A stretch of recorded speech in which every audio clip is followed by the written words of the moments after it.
Satu perkara yang kita kena ingat, orang ramai ni dia tak belajar cara, kaedah, benda-benda yang tersebut dalam kitab ni mengelirukan. Dia kata, oh ada dalam kitab. Ada macam mana? Itu kena tahu. Seperti orang kata, kamu tak ikut sunnah. Apa makan dengan 5 jari ni? Rasulullah makan 3 jari saja. Jangan cakap tu saja. Kena sebut, dia makan apa 3 jari? Dia makan mie ke? Ataupun makan nasi ke? Atau makan buah tamat? Dia sebut tu macam mana? Itu benda kena tahu. Sebut tu satu hal. Lepas tu dia sebut, ada sanad ke tidak? Kadang sanadnya macam mana? Jangan kira benda tu ada dalam kitab dia saja. Kalau orang tak belajar, orang ramai ni, tak kisahlah kita. Ini bahagian penyelidikan institusi rasmi macam tu juga. Macam tak belajar. Itu yang kita sedihnya. Tahu-tahu sebut Imam Syafi'i. Guna Imam Syafi'i itu untuk menarik perhatian orang. Untuk orang buat benda-benda yang macam ni. Ini dia ada tajuk gini. Ibadat pada malam 2 hari raya. Akhbarana Rabi'. Ini anak murid Imam Syafi'i yang meriwayatkan kitab daripada dia. Qala akhbarana Syafi'i. Ini Syafi'i. Akhbarana Ibrahim bin Muhammad. Ini masalah. Orang ingat, bila seseorang imam masuk dalam kitab dia, masukkan sesuatu dalam kitab dia, bermakna dengan sanad-sanad dia semua yang ada dalam sanad dia tu okey semua, tu bagus semua tu. Wali-wali belaka tu semua. Dia ingat begitu. Itu silap. Sebab itulah kita kena belajar hadis. Belajar hadis satu, kena belajar usul hadis. Kalau boleh belajar ilal hadis, barulah kita tahu bahawa kadang-kadang ulama-ulama besar memang hebat, tapi kita kena berhati-hati. Banyak perkara juga. Tidak semestinya bila nama Imam Syafi'i seorang tu ada, selesai semua perkara. Kita tak boleh macam tu. Imam Tirmizi bagi peringatan. Walaupun dia ni imam hebat, tapi kena beringat juga. Kita tak boleh bergantung dengan dia saja. Dia tak sebutlah Imam Syafi'i, tapi dia contoh, 16 contoh. Seperti Imam Syafi'i ini, Imam Malik, Imam itu ini. Jangan kita ingat, semuanya terbaik. Kata Syafi'i, ini komentar Imam Syafi'i. Wa balaghana, sampai maklumat kepada kami, bahawa dikatakan. Imam Syafi'i, dia sebut macam mana. Jangan kira dia sebut saja. Macam tadilah, sebut Nabi makan 37 jari. Betul. Tapi makan apa? Kena sebut. Balaghana, riwayat secara balag. Kena tahu istilah dia. Riwayat balag ini umumnya dhaif. Adalah beberapa orang yang dikecualikan. Riwayat balaghatnya. Dia panggil balaghatnya. Kalau banyak tu. Sahih setelah dikaji oleh ulama, didapati memang sahih. Balaghat dia. Walaupun dia sebut begini kan, tak ada sanad ni. Mana ada sanad kan? Kami mendapat maklumat. Itu maksudnya balaghana. Imam Malik, itu je yang diakui. Imam Syafi'i, tak ada siapa pun kata balaghat dia itu sahih. Tak ada siapa pun. Dengan sebab itu kena faham. Kena belajar usul hadis.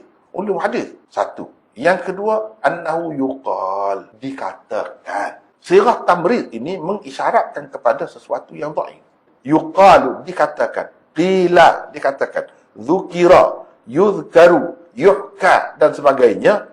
Ini sirah tamrid namanya. Sirah tamrid, dia mengisyaratkan kepada dhaif. Kalau dalam kitab fiqh, dia sebut pendapat ini. Lepas tu dia sebut qila. Qila ini yang dhaif. Sama juga yuqal. Doa itu mustajab pada 5 malam. Pertama malam Jumaat. Yang kedua malam Adha, malam raya haji lah. Yang ketiga malam Fitri, yang ni malam raya puasa. Yang keempat awal malam Rejab. Malam pertama lah. Yang kelima malam nisfu Sya'ban. Riwayat ni sahih ke dhaif? Mana ada sanad? Ni riwayat balaghat Imam Syafi'i, bukan balaghat Imam Malik. Lepas tu sebut pula, lepas tu yuqal. Yuqal ini sirah tamrid, mengisyaratkan kepada dhaif dia. Kita nak baca kitab orang, kita tak tahu kaedah dia. Ni ulama-ulama ni bila dia bercakap, dia guna kaedah dia. Bahasa cara dia guna tu kita kena tahu. Kalau tidak, banyak benarlah kita terkena. Kata Syafi'i, inilah yang jadi pegangan. Saya suka semua yang tersebut pada malam-malam itu dilakukan. Sekadar tadilah doa ke apa-apa, saya suka gitu. Tanpa menganggap ia fardu. Maknanya Imam Syafi'i astahib, suka. Sekadar tu. Kalau buat, bagus. Bagus. Gitu. Tapi ini bukan fardu, kata dia. Itu. Sebab itu salah satu sebab saya tengok kenapa orang-orang syekh-syekh, setengah-setengah tu guru tu dia buat benda ni. Ni punca. Ibrahim bin Muhammad kata, ini bukan hadis, bukan asar, bukan apa. Orang kemudian Ibrahim bin Muhammad tu kita nak tengok siapa dia mengikut ulama rijal hadis. Guru Imam Syafi'i. Apa yang disebutkan oleh Ibnul Qayyim dalam kitabnya Zadul Ma'ad fi Hadi Khairil Ibad, dia sebut apa sunnah Nabi pada malam-malam. Dia sebut min hadiyin Nabi sallallahu alaihi wasallam lailatan nahar, antara panduan Nabi sallallahu alaihi wasallam pada malam nahar, malam raya. Apa dia sebut? Summa nama Kemudian Nabi tidur sampai pagi. Walam yuhyi tilkal lailah. Dia tidak menghidupkan malam. Jelas. Ibnul Qayyim terkenal sebagai ulama hadis yang teliti. Dan tidak sahih satu pun hadis. Wala sahha anhu fi ihya'i lailatayil 'aidain syai'un. Satu pun hadis tidak ada yang sahih berhubung dengan menghidupkan dua malam raya ni. Menghidupkan itu mana buat ibadat lah. Ibadat apa-apalah. Syafi'i dalam kitab dan melalui saluran Syafi'i ini juga Baihaqi di dalam Syu'abul Iman meriwayatkan daripada Ibrahim bin Muhammad tadi kan?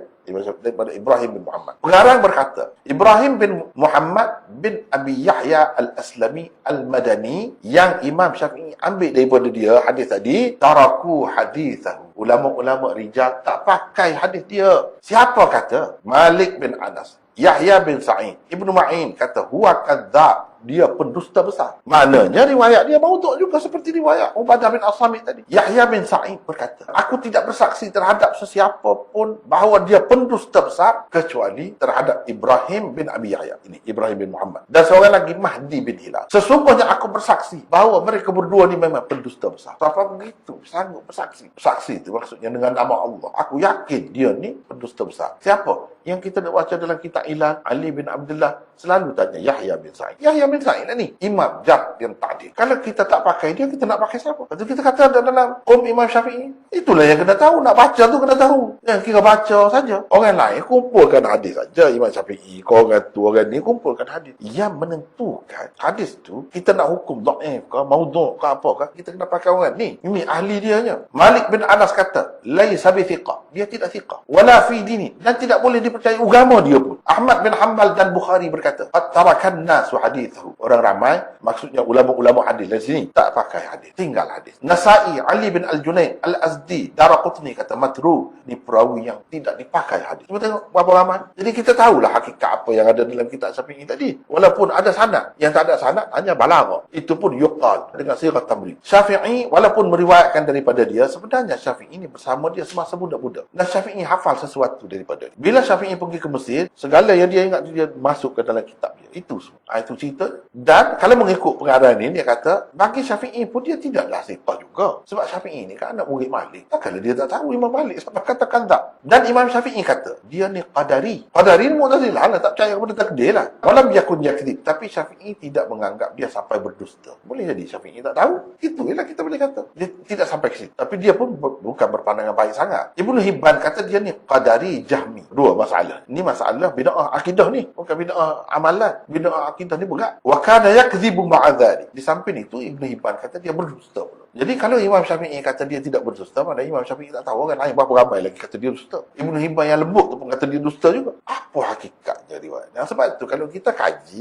tahu hakikatnya tak ke mana lah. Tak ke mana, dia maudhu'. Jadi benda-benda macam ni tak pelik bagi orang yang belajar hadis. Ada dalam kitab Imam Syafi'i ke, ada dalam Musnad Ahmad ke, ada di dalam kitab Ibnu Majah. Biasa. Dalam kitab-kitab tu ada. Perawi-perawi maudhu' pun ada. Jadi kita kena tengok sanad. Kalaulah imam-imam tu tak pentingkan sanad, dia masukkan sanad buat apa? Dia nak suruh kita nilai lah tu. Malangnya kita yang baca ni tak erti. Akhirnya jadi bangsa. Kalau baca tu dengan erti, cukup alat, dia tidak akan jadi mangsa. Cuba tengok orang duduk bincang-bincang, tak ada jadi mangsa. Dia tahu, dia boleh cerita benda ni. Dan tetap dia menghormati Imam Ahmad, tetap menghormati Imam Syafi'i, tetap menghormati Ibnu Majah, tak menghormati. Tak ada apa pun. Biasalah riwayat. Sekadar tersebar, mereka ambil. Sebab itu, kitab Imam Syafi'i ini terpilih ke sebagai kitab yang sahih, seperti Bukhari? Terpilih? Tidak. Ada tidak? Begitulah. Jadi kita kena pilih. Kalau ada perawi yang bermasalah, seperti kitab-kitab lain lah. Kita akan hukum dia dhaif, bahkan maudhu'. Jika perawi maudhu', seperti kitab-kitab lain. Tak ada kelebihan apa.